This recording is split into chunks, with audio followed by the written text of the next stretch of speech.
नवम स्कंद पंचदश अध्याय श्री शुकोवाच। एवं अशुण नरनाथ सोमर वंशानुचरित उर्वशी गर्भे विष्णु तेजे जन्मिले पुरुरवावीर्जे सुंदर पणे नाही सम शुण ये षडपुत्र नाम आयु श्रुतायु सत्यघेनी जय रय विजय जयतिनी श्रुतायु सुत वसु नाम श्रुतंजय सत्यनंदनम रयर पुत्र एक ख्यात जयर पुत्र प्रमित विजय पुत्र अटे भीम कांचन भीमर नंदन होत्रक कांचन अपत्य जहु जे तहु हुए जातम ए होत्रक पुत्र जनु हुए गंडुस करी गंगा पिए ए जनुर सुत पुरु नाम बलाक ताहार नंदन ए बलाक पुत्र कुश होई से चारि पुत्र को जन्माई सांब पुत्र जे प्रथम तनय द्वितीय संतान तृतीय वसु नामे ख्यात कुश नाम अटे चतुर्थ सांब पुत्र गाधी नामे अति सुंदर गुणधामे ताहार कन्या सत्यवती ता कथा शुण अनुपति रचिक नामे ब्रह्म ऋषि कन्या मागिले ताकू आसी देखिण वृद्धाता शरीर से गाधी न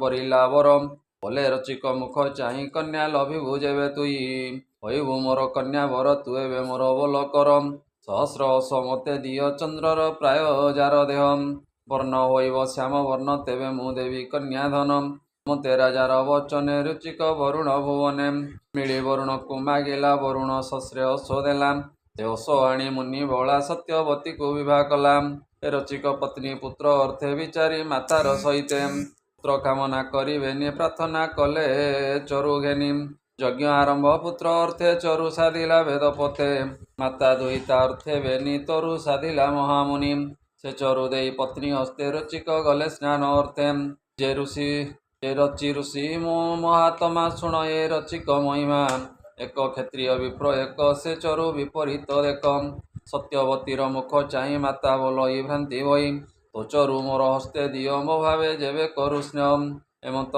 माता मुख शुणी तक्षणे राजार दुलणी आपणा चरु माता हस्ते देला से प्रिय भाव मते चरु भक्षिले बेनि नारी एबे शुण दंडधारी ए रचिक स्नान करी जले गृहे मिलिले रात्र काले मिलिले सत्यवती संगे प्रचंड तेज तार अंगे निकटे बसी न पारई बोलई पत्नी मुख चाहि तो घर कर्म किंपा कलु तो चरु माता हस्ते देलु प्रचंड होइब तो सुत तेजेता कंपिब जगत भ्राता होइब महामुनि संतोषे समदम घेनी ता शुणी सत्यवती भाले पड़िला स्वामी पाद तले कहे कपले देई हस्त प्रचंड नहु मोर सुत रचिक पत्नीर वचने भविष्य सुमरिले मने भइले पुत्र जे तोहर क्षत्रिय हेउ महाघरम हेमंत रचिक वचने पुत्र जन्मिले धूम्रवर्णे ताहार जमदग्नि नाम तेजे विराजे अग्नि समम ए पुत्र प्रसवी सत्यवती भजिला नदींकर गति से नदी रूपे रही गला कौशिक नामे पुण्य जला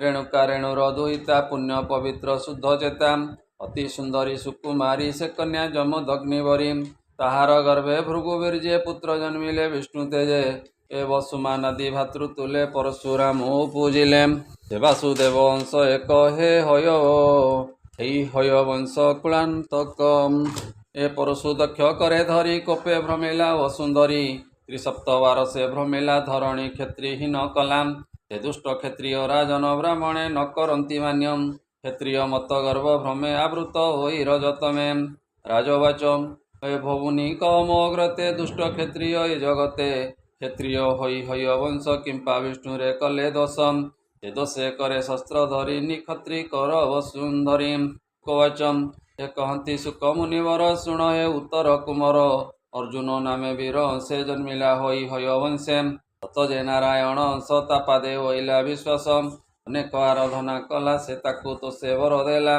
भुज सहस्र तपे धरी होइला ऐश्वर्यवरी अणिमा आदि अष्टनिधि लभिला अनेक प्रसिद्धि ब्रह्म ये तीन भुवने प्रचंड जेसने पवने दिनके स्त्री गण संगे दिग विजय कला रंगे कामिनी संगे संग बले पशिला रेबा नदी जले वैजयंती माला गले नारी संगे अल्प जले जल निरोधी क्रीड़ा काले नदी बंदिला भुज बले जो उपरे भुज कला नदी जल को बंदी कला नदी बढ़िला प्रतिश्रुते कामिनी हृद प्रिय चिते पर्वत आदि घोर वन स्थल गभीर सर्वस्थान प्रलय प्राय जलपुरे कामिनी गणे क्रीड़ा करे एही समय दशा नन दिग विजय करी मनम हे माहिष्मती पुर समीपे शिविर नहीं तहि स्थापे ଜଳରେ ପ୍ଲାବିତ ଶିବିର ଦେଖି କୁପିତ ଦଶ ଶିର।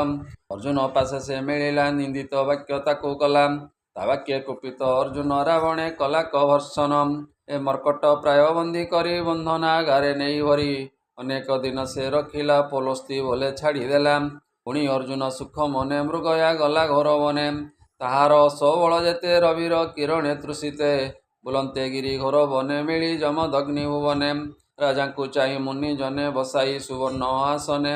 ଦିଲେ ନାନା ଉପହାରେ କଳ୍ପିତ ଯଜ୍ଞ ଧେନୁ କ୍ଷୀର। ସର୍ବ ସୁବର୍ଣ୍ଣମୟ ଚାହିଁ ସକାମେ କାମ ଧେନୁ ଦୁହି। ଅଦ୍ଭୁତ ଦେଖି ନୃପମଣି ସଙ୍କୋଚ ମନେ ମନେ ଗୁଣି। ଏ ଭୃତ୍ୟକୁ ରାଇ ଆଜ୍ଞା ଦେଲା ଏ ଧେନୁ ଘେନରେ ବୋଇଲା। ମୁନିକୁ ଅନାଦର କରି ତକ୍ଷଣେ ଗଲା ଦଣ୍ଡଧାରୀ। ସେ ଧେନୁ ବଶ୍ଚା ସଙ୍ଗେ ବାନ୍ଧି ପଥେ ଚାଲନ୍ତେ ଧେନୁ କାନ୍ଦି। ରାଜା ଚଳିଲା ନିଜ ଗ୍ରାମ ବନେ ଯେ ଥିଲେ ପରଶୁରାମ। ଯଜ୍ଞ ଆହୁତି ଭଗ୍ନ ଶୁଣି ଗୃହେ ମିଳିଲେ ପରଶୁ ପାଣି। ବଶ୍ଚା ସହିତେ ଧେନୁ ନେଲା ପିତାଙ୍କୁ ଅନାଦର କଲା। ଏକଥା ଶୁଣି କ୍ରୋଧ ଭରେ ତୀକ୍ଷ୍ଣ ପରଶୁ ଧରି କରେ। ଏକ ବଚ ପହୁଡ଼ି ଶରୀର କନ୍ଦେ କାର୍ମୁକ ତୀକ୍ଷ୍ଣ ସର। ପଥେ ଧାଇଁଲା କୋପ ମନେ କୁଞ୍ଜର ଦେଖି ସିଂହ ଜେନେ। ପଛେ ଗୋଡ଼ାନ୍ତେ ପରଶୁରାମ ରାଜା ଦେଖିଲେ ଘୋରତମ। ପରଶୁ ଦକ୍ଷ କରେ ଧରି ହିରଣ୍ୟ ଚର୍ମ ଦେହଧାରୀ। ସୂର୍ଯ୍ୟର ପ୍ରାୟ ତେଜ ଦେହେ କପିଳ ଜଟା ଶିରେ ଶୋଏ। ପରଶୁରାମର ଦେଖି ତେଜ ପଥେ ରହିଲା ନୃପରାଜ। ସୈନ୍ୟକୁ ଚାହିଁ ଆଜ୍ଞା ଦେଲା ଅନେକ ଶସ୍ତ୍ର ପ୍ରହାରିଲା। ଅଶ୍ୱକୁଞ୍ଜର ସେନା ଯେତେ ଶସ୍ତ୍ର ପେଶିଲେ ଅପ୍ରମିତେ। ଗଦା ଖଡ଼ଗ ଶକ୍ତି ଯଷ୍ଟି କୋପେ କରନ୍ତି ସରବୃଷ୍ଟି। ଯନ୍ତି ଅତି କୋପ ମନେ ସମୁଦ୍ରେ ମନ୍ଦର ଯେ ସନେ। ଏ ପରଶୁକୁ ଠାର ଯେ ପ୍ରହାରୀ ଅର୍ଦ୍ଧ ନିମିଷେ ସର୍ବ ମାରି। ଏ ଭୁଜ କନ୍ଦରୁ ଶିର ଛିଡ଼ି ସର୍ବେ ପଡ଼ିଲେ ଭୂମି ମାଡ଼ି। ରୁଧିର ନଦୀ ଉଚ୍ଚେ ବହେ ମାଂସ ଶୋଣିତ ମେଦମୟେ। ମଲେ ଖେଉଣି ସପ୍ତଦଶ ରହିଲା ଶସ୍ତ୍ର ବାହୁ ଶେଷ। ସୈନ୍ୟ ମରଣେ ବହି ମନୁ ଧଇଲା ପଞ୍ଚଶତ ଧନୁ। ନାରାଚ ଧରି ପଞ୍ଚଶତେ ରହିଲା ରାମର ଅଗ୍ରତେ। ଏ ବୃକ୍ଷରୁ ପତ୍ର ଯେନେ ଝଡ଼େ ରାମ ଉପରେ ଶସ୍ତ୍ର ପଡ଼େ। ଦେଖି ତାହାର ବୀରଗତି ବେଗେ ଧାଇଁଲେ ଭୃଗୁପତି। କୋପରେ ସହସ୍ରେକ ଭୁଜ ହେଳେ ଛେଦିଲେ ଭୃଗୁରାଜ। ତୀକ୍ଷ୍ଣ କୁଠାରେ ମୁଣ୍ଡ ହାଣି ଭାରା ଉଧରିଲେ ଧରଣୀ। ପିତା ମରଣ ପୁତ୍ର ଦେଖି ଭାଜିଲା ସମର ଉପେକ୍ଷୀ। ରାମ ସଂହାରି ମହାମନୁ ଅଗ୍ରତେ ଘେନି କାମ ଧେନୁ। ଆନନ୍ଦ ମନେ ଯଜ୍ଞ ପଥେ ମିଳିଲେ ପିତାର ଅଗ୍ରତେ। ପିତା ସମୀପେ ଧେନୁ ଦେଇ ଚରଣେ ଗଡ଼ ଘାଲି ଶୋଇ। ସଙ୍ଗତେ ଘେନି ତିନି ଭ୍ରାତେ ଯୁଦ୍ଧ କରଣ କଥା ଯେତେ। କହିଲେ ପିତାର ଅଗ୍ରତେ ତା ଶୁଣି ପିତା ତୋଷ ଚିତେ। ହେ ବୋଇଲେ ରାମର ଅଗ୍ରତେ ଭୋ ପୁତ୍ର ଶୁଣ ଏକଚିତେ। ହେ ରାମ ରାଣ ମହାବାହୁ ଶୁଣ ସୁମନେ ତୋତେ କହୁ। ଶୁଭ ଅଶୁଭ ତୁ ନ ଜାଣି ପାପ ତୁ କଲୁ ରାଜା ହାଣି। ସର୍ବଦେବତା ନୃପ ଦେହେ ବସନ୍ତି ସୂର୍ଯ୍ୟ ଜ୍ୟୋତି ପ୍ରାୟେ। ଆମ୍ଭେ ଯେ ଜାତିରେ ବ୍ରାହ୍ମଣ ସ୍ୱଭାବେ କ୍ଷମା ଆଚରଣ। ବ୍ରହ୍ମା ଯେ ସର୍ବଦେବ ଗୁରୁ କ୍ଷମା ପୁରିତ ଯେନେ ମେରୁ। ତେଣୁ ବସିଲା ସତ୍ୟ ଲୋକେ ଅଶେଷ ଲକ୍ଷ୍ମୀ ଭଜେ ଏକେ। କ୍ଷମା ଯାହାର ହୃଦେ ରହେ ବିଷ୍ଣୁ ବସନ୍ତି ତାର ଦେ।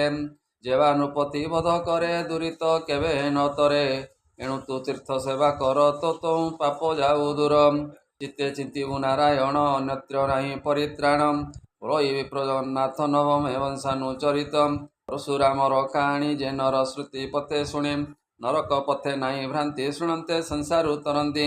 ପଞ୍ଚଦଶ ଅଧ୍ୟାୟ ନିର୍ଣ୍ଣୟ କହି ଶୁଣ ଆହେ ରାୟ।